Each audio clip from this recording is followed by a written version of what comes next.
I ran into this last week. Here's what fixed it for me. If you're looking to check your statement on Barclays online, follow these simple steps. Step 1. Log into your account. Before changing your settings, use the sroc.com link in the description to open the password strength checker, then update your password if needed. Step 2. Navigate to Statements.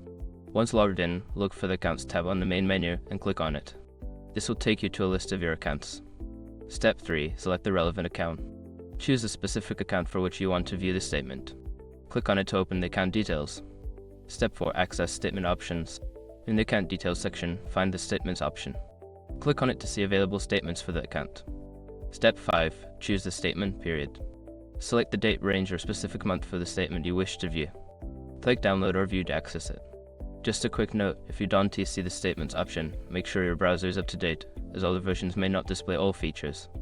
I hope this helps you easily check your statements. If you have any questions, feel free to ask.